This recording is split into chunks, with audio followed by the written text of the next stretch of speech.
They say curiosity killed the cat. Well, I've always said I was a cat in a past life. I am very curious. On our podcast, It's a Mix, you and I will dig into what makes us tick as humans. This is Della Friedman, your host. Well, it's not just one thing, it's a mix.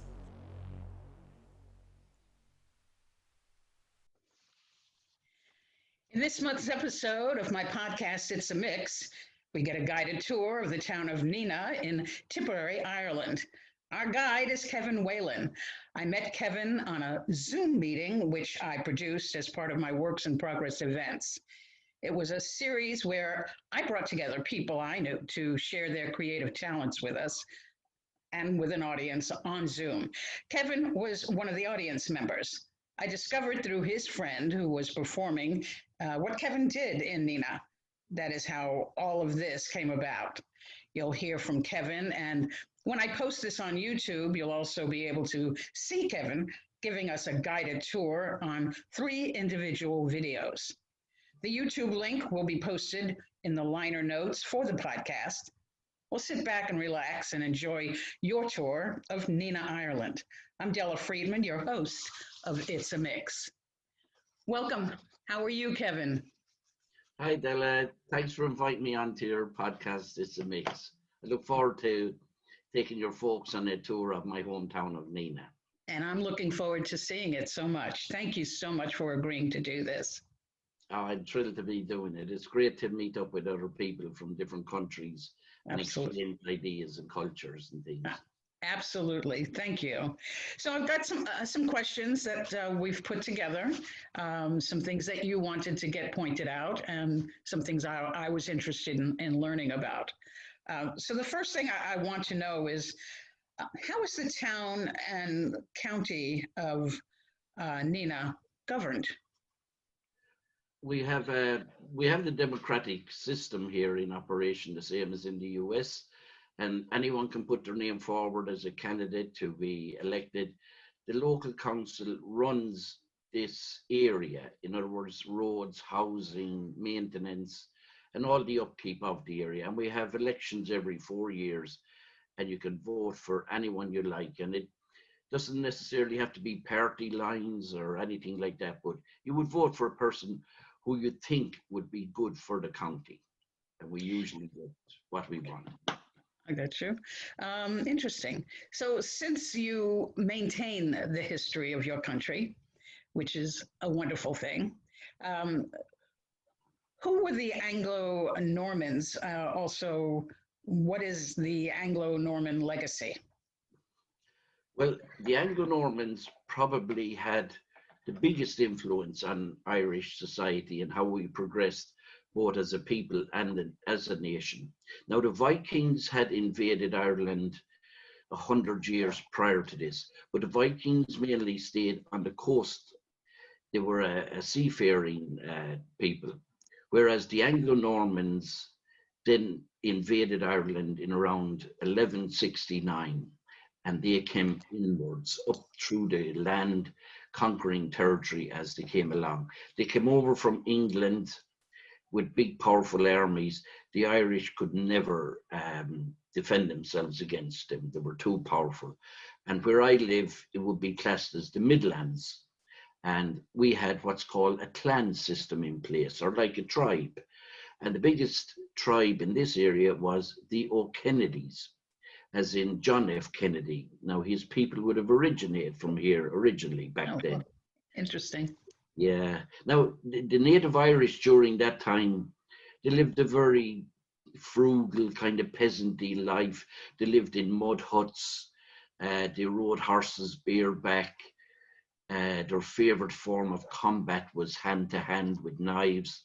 Mm-hmm. So when these guys arrived on big horses, which had saddles and stirrups, which made a huge difference, they also wore chainmail suits.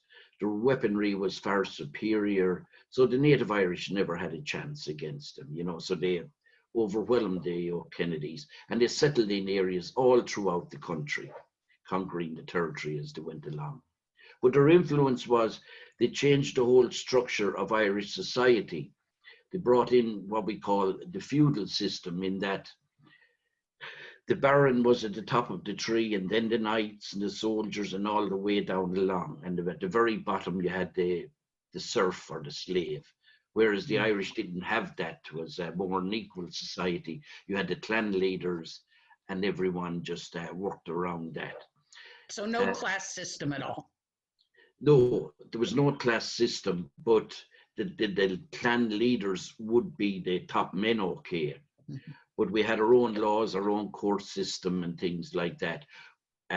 These Anglo-Normans then brought in their own court system, which basically we still use to this day. They brought in that kind of jury system, and a man was entitled to be considered innocent until guilty. Things like that. They built so a democratic, basically, kind of system. It was, yeah. And then they went on to build roads and start mining and things like that. So they had a huge influence on this area and on the country as a whole. So well, you were good enough and kind enough, along with your friend Damien O'Donoghue, to record some video of the area of Nenagh, and I would love to be able to share that with everyone. So hello, and welcome to all my friends in America. Welcome to Della's podcast, and I'm Kevin, and I'm here in the beautiful town of Nenagh in the county of Tipperary, in the beautiful country of Ireland, just off the west coast of Europe. And Della's asked me to tell you a little bit about my town and how it came to be, and a brief history of the area. I'm standing here in front of the beautiful Nenagh Castle. Now, Nenagh Castle was built in the year 1200, and the town of Nenagh that I live in grew up around it. It was a famous market town where people came and they bought and they sold their wares and dealt in animals and all foodstuffs and all their crafts. And slowly over the years the population built, and Nenagh became one of the most important market towns in the whole of the province of Munster where we live. Now also around this time there would have been a lot of wars and a lot of battles going on, because the people who came here had invaded Ireland. They were called the Anglo-Normans, and they came over to Ireland in around 1186, and they took over the country, and they arrived in this area shortly after. They built a wooden fort where we're standing now, but this land belonged to a native tribe, or a clan as we call them, called the O'Kennedys. Now you've heard of John F. Kennedy, the former president of the United States. Well, his people originally came from this area. So the O'Kennedys would have fought against the Anglo-Normans here on several occasions. But the native Irish never had a fighting chance against these guys, because they wore chainmail suits, they had huge horses, they rode on saddles, and their weaponry, everything was superior to the native Irish, who mainly fought hand to hand with knives. But actually in 1336, a peace treaty was drawn up between the O'Kennedys and the residents of this castle, who were called the Butlers. And the peace agreement basically said that if the O'Kennedys would pay a nominal tax and pay allegiance to the King of England, they could, for all intents and purposes, keep most of their land. Now that peace treaty lasted for 5 years, but around 1341 it was broken. We're back at war again, and 5 of the O'Kennedys were executed within the grounds of the castle. So stay with me and I'll tell you more about the town, and we'll have a look and walk around at some important features. We got a lot of the ambiance of the area. There was some, it sounded like there was some animals and some beautiful scenery.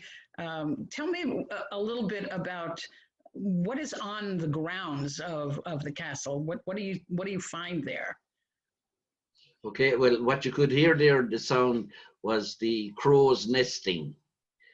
there is just thousands of crows nesting in the trees around the castle, and they are so busy building their nest. That was the sound you could hear in the background. What we have on the grounds itself is, you would have seen the tower behind me. Now that is the last remaining tower of what was once 5 towers, all linked together by a wall. Oh. There's the remains of a gatehouse which had a drawbridge going over it, and a baronial hall over that. So that's all contained within that small area. And attached to that, we have a medieval garden, which they would have used for their plants and herbs and things like that during the time. And that's just off that. Is that still maintained, the garden? Does someone Yes. take care of the area? That would be an interesting thing to learn. It's a government body, looks after national monuments. They're called the Office of Public Works. And they run all national monuments throughout the country, and they maintain them. And things like the garden, local gardeners would be employed to keep it updated and to keep it clean and weeding and such. And next month now, we will have the lavender out. There's loads of lavender, and it's lovely to walk in there in the morning to see this massive purple and the beautiful aroma coming off it. So I look forward to seeing that next month. Yeah, I planted some of that in my garden last year, so it's starting to come up. It's still a small little bush, but it's yeah. It'll start growing out of all proportion once it takes. Well, that's okay. That's okay. That's what Mother Nature is for. Exactly. I'm all about that. So I have another question for you. I don't know anything really about your town. Can you tell me what the main industry is there? The population of the town has grown to about 8,500 people. Now, it was just a small, little, sleepy rural town, but it has become industrialized. We are surrounded by farming land. Farming would be huge around this area. These guys that came here, the Anglo-Normans, as soon as they had the castle built, they went exploring in the hills around the town, and they came across large deposits of silver, lead, and zinc. So we have a history of mining in this area dating back to around 1220. And there's still huge deposits, not so much of silver, but of lead and zinc in and around the hills around Nenagh. And I actually worked there for a good while down the mine. Tourism would be very important to this area as well. We get a lot of tourists, even though we're not on the coast. There's so much hidden beauty around our area between the valleys and the lakes and the hills. A lot of tourists come here. And then we have our small little indigenous industries, such as glass making factory, meat processing factory, and of course all the usual shops and the hairdressers and the beauty salons. So it's a thriving little town. And probably manufacturing sweaters and wool made products. Are there a lot of dairy animals, or I mean, what is there farming going on in the area? Is it really as green as we are told that it is? Yeah, it is greener than what you believe. We are in such a lush area because of our temperate climate. The fields are so green, and as a result of that, we have the best beef. We produce the best milk, and it's all processed in a local co-op. We call it Avamore Co-op, and it's sent out to all around the country. We have a beautiful mill here, a wool making mill where they still weave cloth, and they make some of the most beautiful jumpers, scarves, throws, things like that. Very warm. It's high quality wool from the sheep around here. A friend of mine had visited Ireland. I don't know or remember what part of Ireland. I mean, just like the United States, you know, we don't realize how big a country actually is. You think of it as one little town. And he brought me back a scarf that was knitted there. I still have it. I mean, this is years ago. Yeah. I love it. Yeah, green and cream color. It was really pretty. Well, you see, when you get something knitted like that, they're meant to last. Because And that's and going I back to the old days. All the clothes was meant to last. There was that's no true. throwaway. Yeah. That's very true. That's very true. Now they want you to keep buying something. Yeah, it's a Maybe, throwaway society now. so Yeah. let's take a look at the second video that you put together. And I appreciate everyone's patience and bearing with me and making this happen. This is something I wanted to be able to share with everyone. So let's go ahead and play that for you.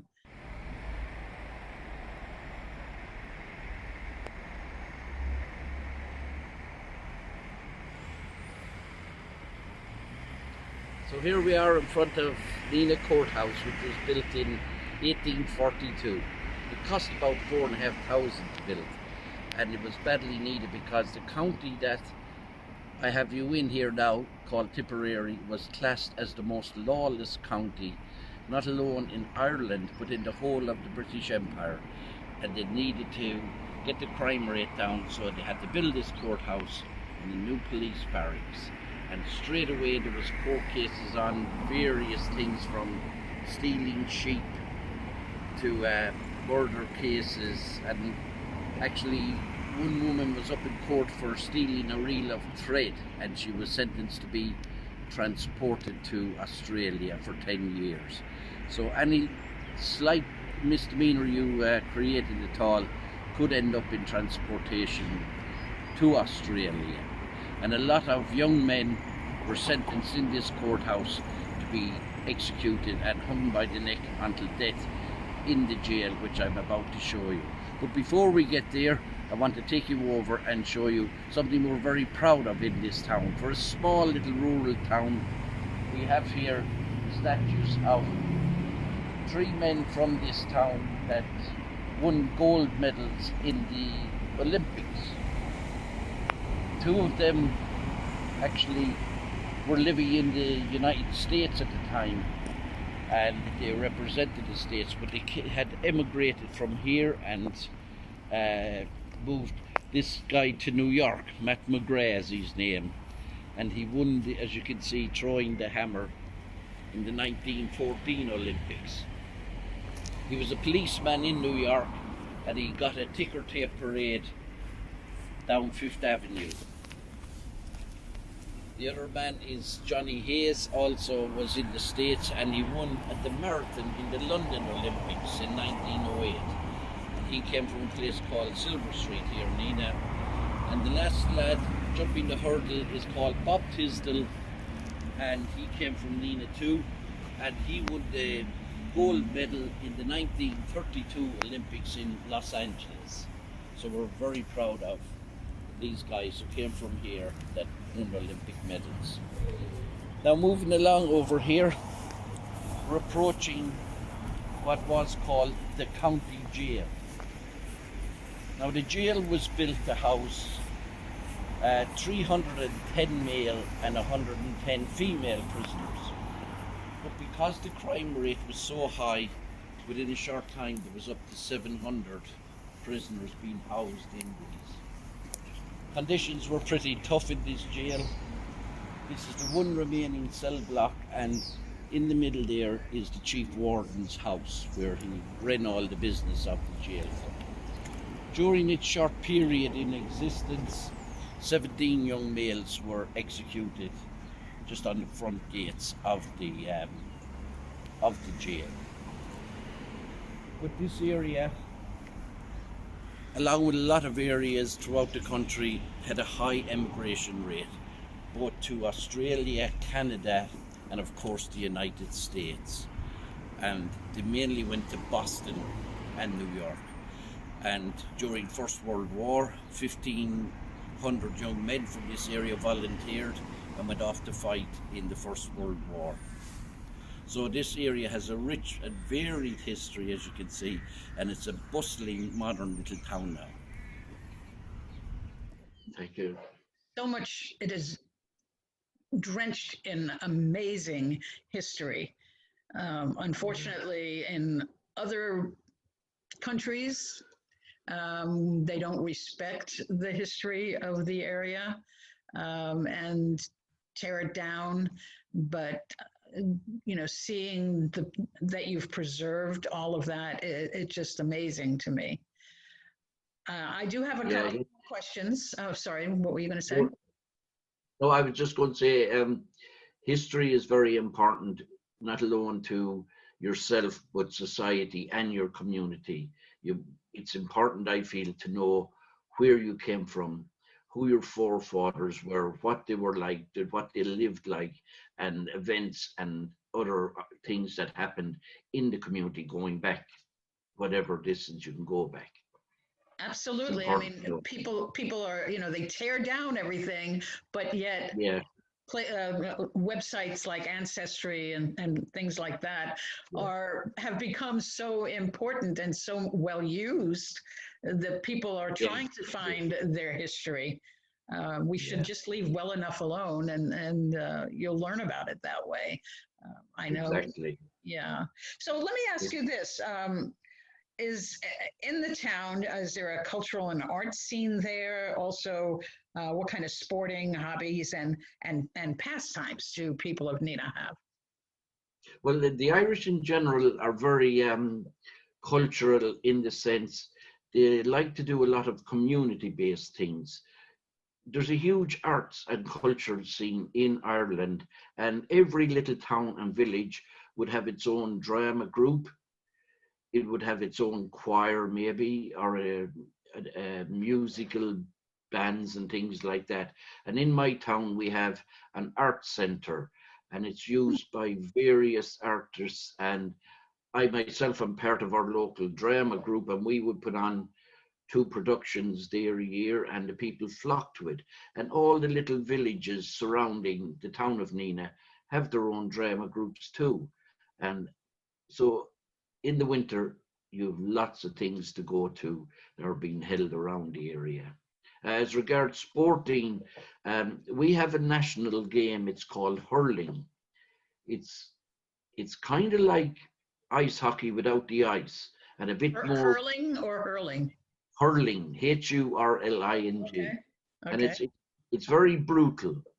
It's our national game, and every parish throughout the country has a hurling team, and it's almost tribal when they get onto the field to play each other.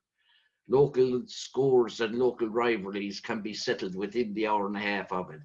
That would be the main sport. Okay. We have Let me ask you, is there a field, this particular field, type of field that it's played on? Yeah, it's played on a pitch, not too unlike a football field. We have goal posts at either end, and the idea is to score in the opponent's goal, and whoever, of course, gets the most wins. It's what happens in between is the fun, trying to get the ball down there. Now, are there goalkeepers at these goalposts? Yes, there is, and they would be under a lot of pressure because the ball is a small projectile, and it can be coming at you at quite a speed.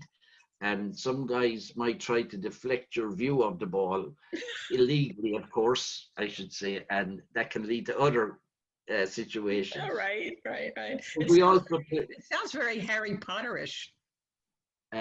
It is, but a bit more brutal than that.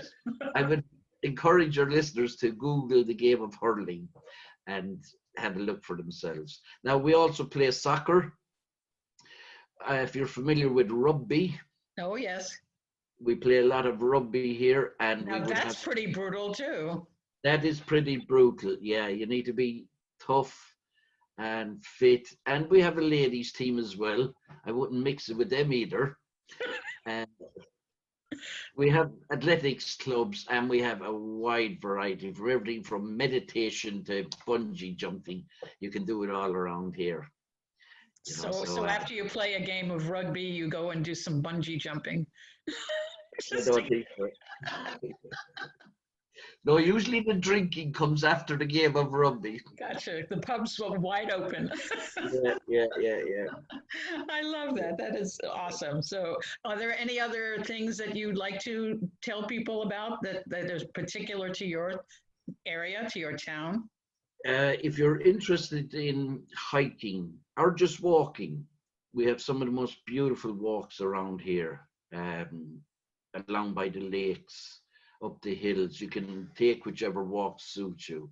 There is fantastic views, scenery around here. It's all unspoilt. We don't allow hotels be built to ruin the beauty. We don't allow big garish houses to be built. The planning laws here are very strict. If there's a beautiful mountain, it will be left as a beautiful mountain. And we have what? Sorry? What are the houses mainly built from? Or it would be concrete blocks, because America has more of a dry climate. Ours would be more of a damp. So you would have concrete foundations and then concrete blocks, which would be insulated. Usually houses can go to 2 stories, and they're beautiful. Now we're big into solar power here now, so a lot of people are getting solar panels on the roofs to heat their houses and heat their water. You know, but we have what's called preservation orders on things. You cannot knock a building that is old. It's just not allowed. And that's how we maintain a lot of our old buildings. And then we have our folklore, which is very important to us. You've heard of fairies and of leprechauns and all that. Well, they're very sacred to us still. And we have what's called fairy forts. You could be driving around and you see this circular mound in a field. That was where the fairies live. Of course. And they can never be touched. Even though the farmer might like to dig it out, he's not allowed. We were big into our folklore and our traditions. And we believe in superstition, in that to bring you bad luck and all like that. So things like that would never be touched. I love and appreciate all of that. And I have a lot of friends who also do that. Thank you for telling me that. I appreciate that.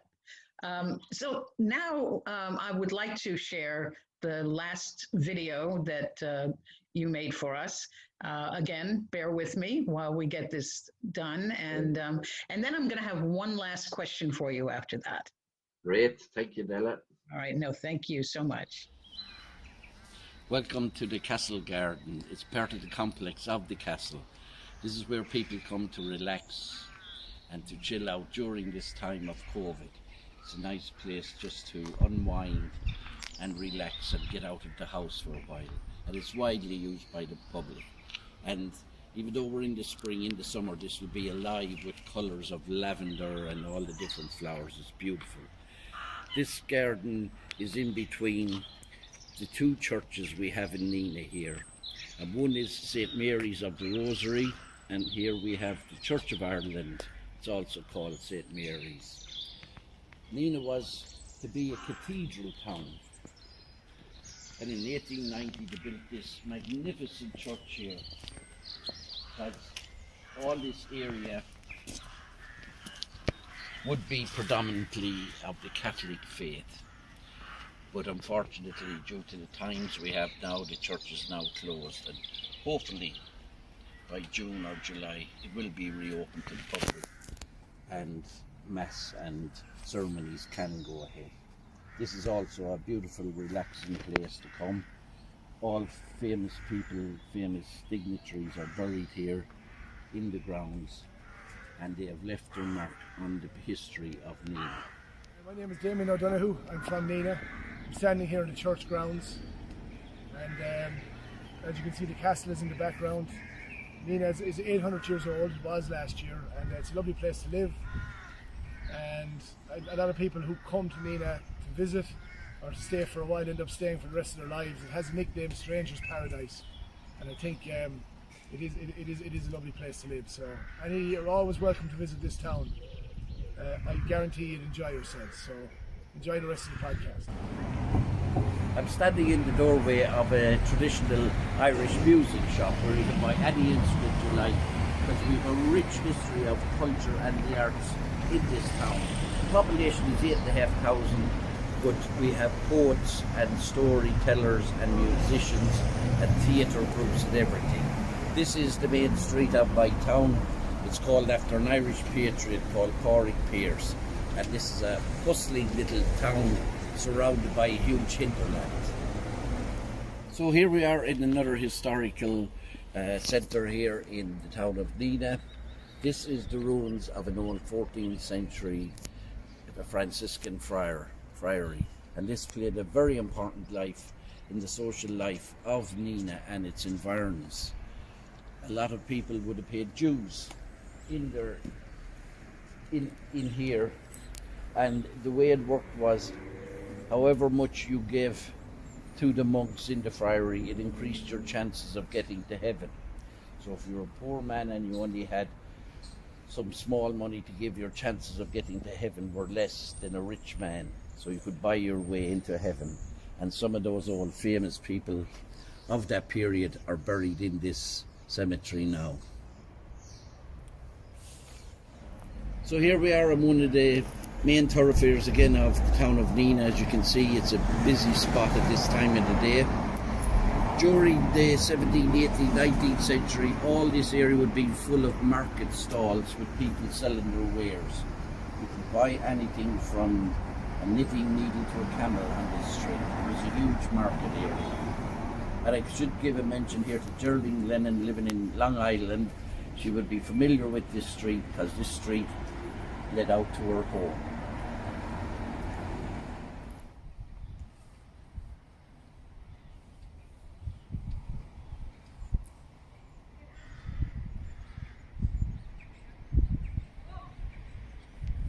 So that concludes our brief and very quick tour of my hometown of Nenagh. I hope you enjoyed it. I tried to get as much in a short time of 800 years of history, and I hope you enjoyed the podcast and maybe the questions after. And I look forward to meeting you all soon and to hearing from you. So from my hometown of Nenagh, this is Kevin Whelan standing outside a bar, which we can't go into, unfortunately, it's closed. But keep safe, and I hope to see you next year. Bye for now. Thank you. Wow, that was so lovely. And we had been talking about Jerry Glennon, and she had asked you if you wouldn't mind showing that road. And you did that without even knowing it, because you had filmed this before she requested Exactly.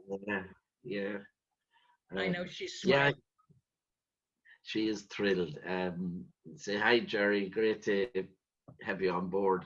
I know Jerry for years, especially I worked with her dad actually in the mine works here. He was a lovely man. Okay. So that is quite a long time. Yeah. One question I need to ask: if people would, when we can travel again and want to come to where you are in Nenagh, where exactly is Nenagh situated within Ireland? Okay, thank you for that question. We would be classed as situated in the Midwest. Now, our Midwest is nothing compared to your Midwest. Remember that our capital city is an hour and a half away and the other coast is just an hour away. So that's the breadth of our country. We have two major airports in Ireland. One is called Dublin Airport and the other is called Shannon Airport. Shannon is on the west coast, which is closer to the US, and mostly a lot of US visitors fly to Shannon, which is 45 minutes from me. And all the Shannon region is absolutely beautiful. You can step back in time, back 5,000 years, just in a half an hour. And a lot of it is unspoiled natural beauty. So all this area, the Midwest, if you just come here, it will leave you breathless. And the people, the traditions, the music, everything. Once you arrive here, you're not a stranger anymore. You'll have people saying hello to you on the street as if they knew you all your life. That's kind of the way we are. It's not false. We are a very friendly, welcoming people.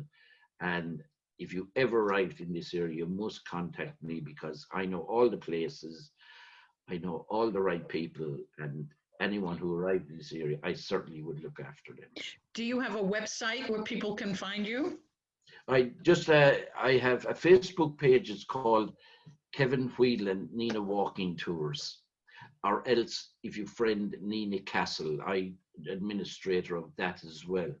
So just arrive. We have one hotel, a beautiful hotel in the town, and it's very reasonable. Prices are cheap. And after that, I will certainly look after you. And it's all part of what I love to promote this area to get more tourists in. Because a lot of tourists head for the coast, which is nice, but they're missing out on so much in this area. And we love to get people here. Well, let's hope that that happens sooner than later. Yeah, please God. If you'll provide me, down the road, the website and the Facebook page, then I will post that on my information once we get this up and running. Yeah. Again, I want to say thank you so much for agreeing to be a part of this. I think that this is something I love to travel and have been many, many places. And I know there are a lot of people have done the same, but there are a lot of people that have not and can't afford to, or are unable to. So this is a way for them to be able to see another part of the world. And I'm thinking that I may want to do more of these kind of interviews with folks, in different parts of the world. Yeah, So. it's great to learn from different cultures, different traditions. It's all about gaining knowledge and expanding your own little universe as well. It's great for that. It brings us together. It does, yeah. It brings us especially together. in this time when we're confined to houses a lot and limited in what we can do. It's nice to expand your knowledge and things like that. Well, thank you again. Hopefully we'll be seeing each other at some kind of an event. Yeah, please. Let's keep in touch. Thanks very much for inviting me, Della. I'm thrilled to be able to talk to you and your viewers, and special hello to Jerry Glennon. Okay, and this has been this wonderful episode, walking tour of Nenagh, Ireland. Yeah. Thank you again. This is Della Friedman of It's a Mix. Thank you, Della. Bye-bye.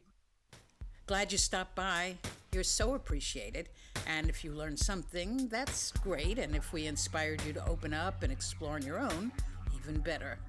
We're still curious, and we'll be checking out many more interesting topics on our podcast, It's a Mix. Audio sound engineer, Leah Smith. Music by Pete Friedman and Mindy Barker of Smile Decay. Support is provided by friends, family, and listeners like you. This is your host, Della Friedman of It's a Mix.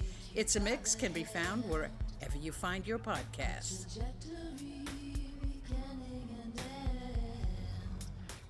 It's a Mix is sponsored by Charlotte Murder Mystery Company. To book them for your special event, go to their website, www.charlottemurdermysterycompany.com.